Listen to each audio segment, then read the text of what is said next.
За сайн байцгаана уу та бүхэнд өнөөдрийн мэндийг хүргье. За нөгөө Диди гээд алдартай нөхөр Холливуудын суперод.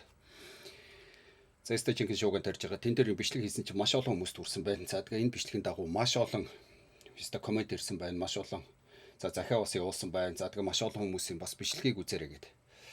Тэгээ би бас зарим хүмүүсийн бичлэгийг үзлээ л дээ. Тэгээд яг нэг өгөөлөхөд энэ маш чухал сэдв, маш сонирхолтой сэдв. Гэхдээ ёстой зарим нь бол ёстой бүр үнэхээр бас худлаа мэдээлэл өгч шүү. Тэгээд ягаад энэ чухал юм гэхээр ерөнхийдөө одоо сошиал гэдэг бол ерөөсөө бүр хүчтэй болсон. За манад гэхдээ одоо та нар бүгдээр мэдж байгаа бох нөгөө сая шорон суусан өнрөө тийм ээ. Сошиалаар яаж бужигнуулж монголчуудыг яаж жиггэн нөгөө нэг эргүүлж яв тийм ээ. Тэгэхээр үндсэндээ маш их хүчтэй байсан. За маш олон юмд мэдээж хэрэг нөлөөсөн баг. Тэгээд Facebook л ингэж ажиллаж штэ. Зөвхөн Facebook. Гэтэл одоо энэ Hollywood гэдэг ингээ боддоо одоо энэ кино, урлаг одоо юу гэдгийг энэ дуу хөгжим ерөөсө бүгдийнхэн дээр зогсож байгаа. Бүх энэ ертөнцийн одоо хамгийн оргилтон зогсож байгаа. Энэ Hollywood гэдэг чинь одоо юм Facebook-ийг бүр 1000 сая дахин хүчтэй байхгүй. Тэгэхээр энэний яг оргилт нь бүр ингээ судцыг натгаад одоо нөгөө судцыг барьцсан одоо юу гэдэг вэ? Тархины бариад судцыг натгах гэдэг лөө. Энэ хүмүүсийн хийж байгаа үйл ажиллагаа за тэгээ маш чухал. Тэгээд эдгээр ерөөсөө маш их нөлөөтэй байхгүй ганцхан энэ Америкт биш ерөөсөө энэ дэлхийд дахинд маш их нөлөөтэй. Тэгэхээр энэ хүмүүсийн яг энэ хөшгөний ард юу болж байгаа, яаж байгаа, ийж байгаа нь угаасаа маш чухал учраас энийг хүмүүс сонирхох нь зүйтэй. Нэг ялангуяа монголчууд яг энийг бүр маш сайн сонирхох хэрэгтэй, маш сайн судлах хэрэгтэй. Гэтэл нөгөө дайны хажуугаар дайжин хичээр, сарын хажуугаар юу гэдэг вэ? Сайны хажуугаар сар хичээр. За мэдээж хэрэг энэ YouTube дээр, сошиал медиа дээр маш олон хүмүүс энэ дээр тайлбар хийж байна. За мэдээж хэрэг тайлбар хийснийхээ хүчинд одоо мөнгө олж байгаа тийм ээ. Тэг бичлэг хийж байна, бичлэгийг хүмүүс үзэж байна гэдэг. Тэгэхээр зарим нь одоо зөвхөн нэг мөнгө олохын тулд хүмүүсийг одоо зүгээр ингээд нэг татаж оруулж нэг аль болохоор нь бичлэгээ үзүүлэхийн тулд олон дагагчтай болохын тулд одоо бүр хаамаагүй ингээд мэдээлэл өгөө. Зүгээр нэг одоо нэг шар сонин гэдэг шиг зүгээр л юм ховыг зүгээр авчраад ингээд бацж байна. Тэгээд хамгийн гол нь тэрийг маш олон хүмүүс үзэж байна. Би энд бүр харамсалтай байгаа юм л да. Яг тэгэхээр бид нарт чинь яг л хүн болоход надад чамд 24 цаг л байгаа штэ өдөрт. Тэгээ энэ бидний тарих гэдэг ялгаа واخгүй ийм нэг хэмжээтэй. Тэгэхээр бид нэр яг ямар мэдээллийг энэ толгоонд очигч чинь ямар цагаа яаж ашиглаж чинь гэдэг. Гэхдээ угтаа бол яг зөв мэдээллийг энэ маш богино хугацааны дотор ингээд авч явах хэрэгтэй. Гэтэл харамсалтай нь ийм батлагдаагүй одоо шар мэдээ одоо хов энийг ингээд үзээд тэгээд нөгөө үнэт цагаа ингээд маш олон монголчууд үрээд тэгээ хамгийн гол нь энэ дээрээ үндэслээд нөгөө дүгнэлтээ ингээд цааш нэгээд тараагаад тэгээд үндсээрээ тэгээд улс их оронд маш худлаа мэдээлэл ингээд тараад байгаа болохоор харамсалтай байгаа байхгүй. Тэгээ энэ дэр жоохон санаа зовж байна. Тэгээд нөгөө хүүхнүүд байдаг шүү дээ. Одоо та нарын эргэн тойрон одоо юу гэдэг янз бүрийн хүүхнүүд байгаа. Тэгээд та нараа зөндөө сонсч ирсэн бах. Нэг нь тэгсэн юм шиг байлаа гэж ярингуутал цаашаа ярингуутаа тэгсэн гэж ялэн штэ гэд ингээд явчихдаг. Тэгээд тэр хүн чи тэгж хэлээгүй штэ зүгээр тэгсэн юм шиг байлаа гэд хэлэнгүү цаа чи битгий хүүхнүүдийн ярианд ороод бай. Дугаа гэдэг штэ тий. Тэгээд дугаа олчдаг цаашаа ингээд дамжиж явчихдаг. Яг тэрэн шиг л өнөөдөр Монголын сошиал ертөнц энэ мэдээллийг ингэж өгч байгаа харамсалтай байна тийм ээ. За би энэ дээр би нэг яг тэр талаар нэг судалдаг хүн биш. Тэгвэл бас нэг яг уу түрүү хэлсэн Холливуд маш чухал эдрэг монголчууд бас хүн болгоо энэ чиг хэл устдаа биш. Хүн болгоо Америкт амьдрах хэрэгтэй биш. Тийм ээ. Тэгвэл энийг мэдэх хэрэгтэй байхгүй. Тэгэхээр би бас яг энэ дээр нэг мэрэгжлийн хүн биш. Яг судалдаг хүн биш. Тэгвэл бас нэг юм үнэн бодит мэдээллийг өөрийнхөө хэмжээнд бас өгөх гээд үзье. За ерөнхийдөө нөгөө Дидиг бүгдээрээ мэдж байгаа Холливуудын супер од гэдэг тийм ээ. За тэгээд зүгээр нэг юм од биш. За Диди шиг ингээд супер одоо зөндөө байгаа рэпер одоо юу гэдэг. За тэгээд одоо юу гэдэг янз бүрийн бичлэгийн студио за дээрэс нь янз бүрийн продюсер. За тэгээд зүгээр нэг юм уран бүтээлч биш. Зүгээр нэг юм продюсер биш. Зүгээр нэг юм мөнгөтэй хүн биш. Хамгийн гол нь нөгөө Холливуудын одоо яг нэг судцыг атгаж байгаа. Сүүлийн 23 жил 20 30 жил атгаж байгаа. Тэр супер одуудыг одоо жинхэнэ нэг баццсан гарахгүй. Одоо ингээд янз бүрийн пари хийдэг. Одоо хамгийн сүүл LeBron James хүртэл ингээд тийм ээ. Дидигийн зохион байгуулсан энэ пари шиг тийм супер пари байхгүй гэдэг. Тэгэхээр тиймэрхүү одоо пари үйлчлэгүүдийг зохион байгуулдаг. Тэндээ одоо супер одуудыг урьж оролцуулдаг. Өөрөөр хэлэх юм бол communication одоо нэг хүмүүсийг жинхэнэ ингээд ураад нэг юм юу гэдэг одоо групп үүсгэж чаддаг. Тэгээд тэрүүгээрээ давуу. Тэгээд хамгийн гол нь тэр олон хүмүүс ирээд тэн дээр ингээд идэж уугаад заавал тэр freak up инээдрэд нь орох албаахгүй. Зүгээр тэр white bar ч юм уу тийм ээ. Одоо тэр Дидигийн зохион байгуулсан парид ирээд тэр нэртэй нөлөөтэй хүмүүс чинь тийм ээ. Ингээ ганц өдөр паридад идэж уугаад ингээр өчнөө асуудал ярьж байгаа шүү дээ. Тэгэхээр өнөөдөр энэ Facebook-ын давуу тал энэ Facebook дээр нөгөө инфлюенсер гэдэг маш олон хүмүүс маш хүчтэй гэж яриад байгаа. Тэр ойлгомжтой. Ягаад тэгэхээр маш олон хүмүүсийг нэгтгэж чадчих байгаа. Тэгэхээр тэр чинь хүч байхгүй юу? Гэтэл Холливуудад хүчтэй хүмүүс зөндөө байна. Хамгийн гол нь тэр хүчтэй хүмүүсийг ингээд барьж авчираад бахан ч гэсэн хугацаагаар ингээд communication үүсгэж чадчихна гэдэг нь нөгөө дийдгийн давуу тал байхгүй. Тэрүүгээрээ дийдээ амар хүчтэй. Тэгээд ийм хүн өнөөдөр Холливуудын тэр одоо бүх л одуудыг бүгдийг ингээ янз бүрийн байдлаар тэр парад ингээ урьж авчираад оролцуулсан. Тэгээд тэнд орсноороо хүмүүс нь юу гэдэг хоорондоо уулздаг, учирдаг, янз бүрийн бизнес инээ тэрэгээ ярьдаг. Янз бүрийн юм болдог баг. Тэрүүгээрээ Диди бол үнэхээр гарцааг өвчтэй. За тэгээд Диди маань сүүлийн 20 30 жил PDD гэж яриад байгаа шүү дээ. Сүүлийн 20 30 жил за энэ Америкийн одоо хөгжмийн ертөнцийг тэр чигээр нь атгацсан. За тэгээ 20 30 жилийн хувьд сайнны хажуугаар саар гिचээр мэдээж яриг энэ хүн маш мундаг тийм ээ, маш хөдөлмөрч, маш авьяастай. За тэгээд одоо бүр тархи толгой нь үнэхээр мундаг хөгжсөн. За тэгээ сайнны хажуугаар саар гिचээр маш олон муу үйлийг хийжсэн байна. Энэ үйл нь бүр одоо 20 30 жил ингээд үргэлжилжсэн байна. Гэхдээ 2023 онд гэдэг 11 сарын 23-нд баха нөгөө үргэлжээс найз охин одоо Диdiгийн эсрэг албан ёсоор зарга үүсгэсэн. Одоо гомдлоо гэсэн үг. За тэгээд нөгөө харт амих шахаж ийсэн, за тэгээ зодж ийсэн, одоо ингээ амаараа эсвэл одоо сэтгэл зүгээр эсвэл одоо юу гэдэг янз бүрийн байдлаар ингээ дарамтлж ийсэн гэдэг. Тэгээд бас нэг бичлэг тавигдсан. Тэр бичлэг нь болохоор нөгөө буудалд одоо тэр охин ингээ гараад зүгтаах гэж яхад нь Диди гүйж гарч ирэнгүүтээ нөгөө охиныг үснээс нь зулгаагаад аргашин савч унгагаад за тэгээ буцаагаад юмыг аваад. За тэгээ энэ Америкт бол энэ бол serious гэмт хэрэг гэж явдаг байхгүй. Тэгээ хүний биед төрөх ерөөсөө аюултай. За тэгээ тэн дээр бичлэг үлдсэн.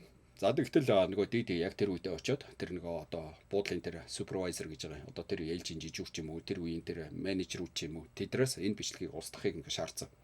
Тэгээд тэр үедээ бас зарим тохиолдолд ахуул өгөхийг оролцсон. За тэгээд тэр хүмүүс нь тэр ахуулыг авахгүй, шаардлагыг хүлээж авахгүй гингүүд мэдээж хэрэг том хүн чинь тэр ингээ томчуудтай нь яриад. За тэгээд хэдхэн хоногийн дараа тэр бичлэг нь тэр буудлын системээс алга болсон байдаг байхгүй. Гэхдээ дундуур нь бас тэр хүмүүс хувилж аваад тэгээд ингээ олон нийтэд ил болсон. За тэгээд тэр нэг бичлэгийг устгасан байрсан гэдэг дээр маш олон хүмүүс чирэгдэж байгаа бох тийм ээ.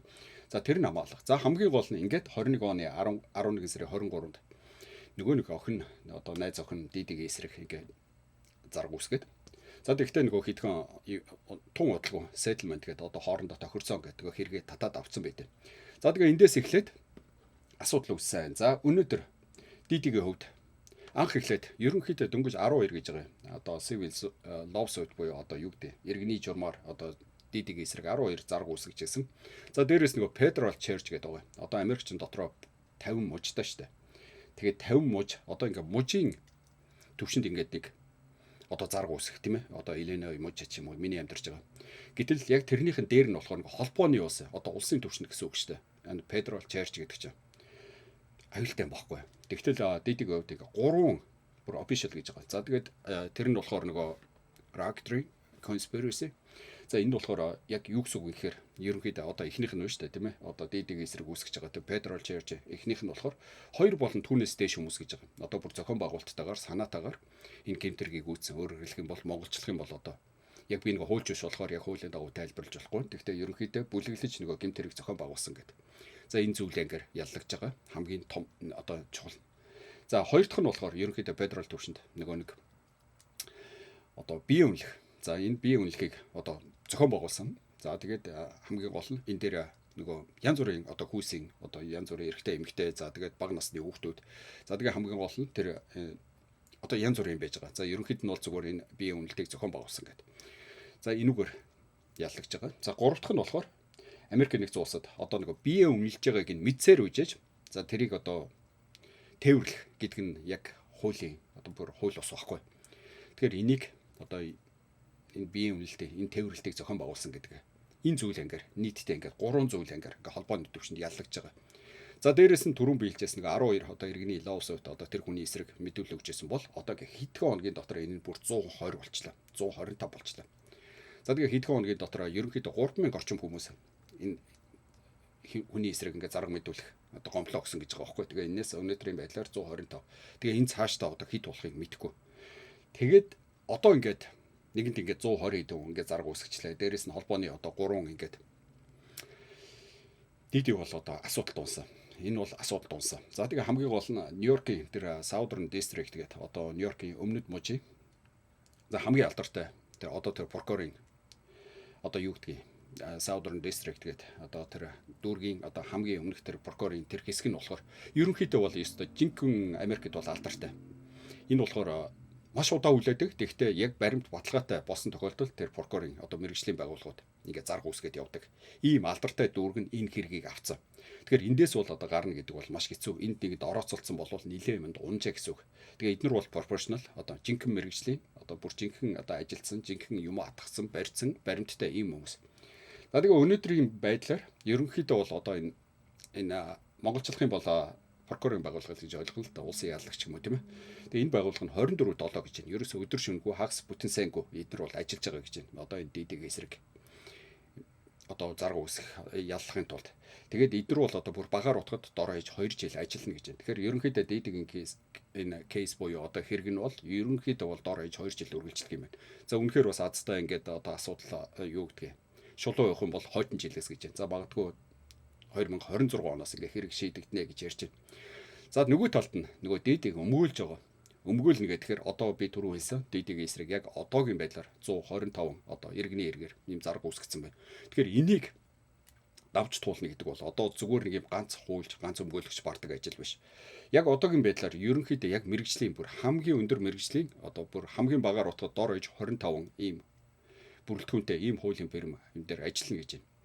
Тэгээд эднийг тийм ээ энэ олон лавсууд буюу одоо 120 хэдэн хүний зарга дахиад одоо 1000 ч болох юм уу энийг давж туулахын тулд маш их мөнгө ягаад тэгэхээр нөгөө мэрэгжлийн гэдэг утгаараа тэр хүмүүсийн цаг нь одоо зүгээр амар өндөр байхгүй одоо мэдхгүй цагийн бараг нэг хүний $400, $1000 айгуул тэрнээс ч үнэтэй байж магадгүй.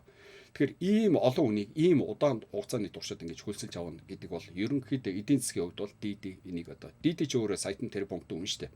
Тэгэхдээ одоо энэ хүмүүсээ хэлж байгаагаар энэ хэргийг ингээд нэг талд нь гаргахтал ДД бол зүгээр модоо барина л гэж байна. Хамгийн маа өгнө л гэж байна. Юу ч хүү болно л гэж байна.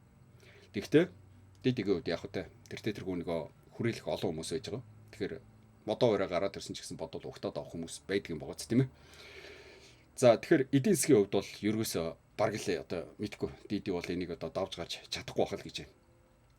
За дээрээс нь ДД-гийн гол асуудал нь юу гэдэг байгаа юм гэхээр ерөнхийдөө тэр white party гэдэг түрүүн би хэлсэн шүү дээ. Нөгөө LeBron James болохоор ДД-гийн зохион байгуулсан одоо энэ пари шиг team super пари энэ дэлхий дээр байхгүй гэдэг. Тэгэхээр LeBron James яг аль тэр парид нь орсон бөөмөд. За white party гэдэг үж байгаа. White party нь болохоор хүн болгон хувцастайгаа ингээ цагаан хувцастай очоод парид нь орд юм байлээ. За нөгөө тийм white party ард нь болохоор одоо private гэж байгаа байхгүй. Хувийн одоо жинхэнэ хаалганы ард нөгөө ДД-гийн хэлснээр нөгөө freak off. Та freak off нь тэр LeBron James мэмс орсон уу үгүй юу мэдгүй. За ямар ч үсэн тэр нэрс нь удахгүй тодорхой болох юм байна. Тэгээд яг тодруулаад би тэр freak off гэдэг нь урд нь тайлбарлаж байсан. Тэгвэл бас энэ бичлэгийг анх үзэж байгаа хүмүүс авах юм бол тэр freak off гэдэг нь болохоор ерөөсөө л тэгэл тэнд ДД-гийн нэг бичлэг дээр ярихдаа ингээ хаалгыг хаачдаг. Тэгээд өөрөө нь маш их халуун гэж байгаа. За тэгээ халуун уур тавьчихдаг. Одоо нэг саун марк юм уу та. Тэгээд дээрээс нь одоо хүн болгоно нөгөө baby oil гэдэг сайн нөгөө гэрээс нь олцсон 1000 одоо ингээд тос төрөгчдөг. Тэгэхээр ийм халуунд тэгээд хүмүүс нь өөрөө одоо нөгөө драг буюу одоо мансууруулах бодис ингээд өгдөг гэж байгаа. Тэгэхээр тэнд ороод мансууруулах бодис дараа тэгээд тийм халуун орчинд хүн болго юм хай болоод тэгээд дээрээс нь нөгөө худалдаж авсан одоо хөлсөөр ажиллаж байгаа тэр секс ажилчид тэгээ хүснээ идэх. Тэгэхээр тэрийг freak off гэж хэлээд байгаа. Тэгээд ийм freak off-ыг зүгээр ингэ зохион байгуулахгүй тийм ээ. Түрүүн би хэлсэн тэр white bar-д нь орсон хүмүүс бол хамаалах тийм ээ. White bar-д нь орчоо тэгээ яваад өгсөн. Хамгийн гол нь freak off-д оролцож байсан. За тэр хүмүүс бол маш олноор байж байгаа. За тэгээд тэр хүмүүс нь ийм нөхцөлд дээрээс нөгөө биеийн үнэлэгчтэй. За тэгээд хамгийн гол нь high profile гэж байгаа байхгүй. Ямар хүмүүс орсон. Тэгээд хамгийн гол нь тэнд орж байгаа хүмүүсийн бичлэгийг нь хийсэн. За тэгээд тэр бичлэгүүдээ магадгүй одоо буцаага зарсан байж магадгүй дистрибьют гэдэг одоо янз бүрийн байдлаар цааш нь түгээсэн байж магадгүй. За эсвэл одоо буцаагаад энэ хүмүүсийн эсрэг ашигласан байж магадгүй. Одоо юу гэдгийг ингээд авах юм бол тэрийг чинь тгий шүү, ингэ шүү ч юм уу. Тэгээд тиймэрхүү байдлаар.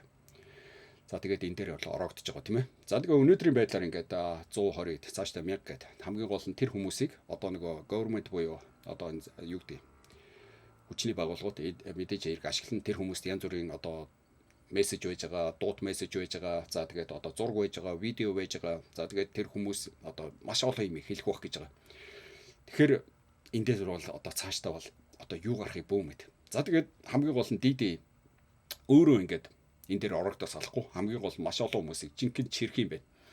Тэгээ өнөөдөр ингээ high profile гэдэг байгаа.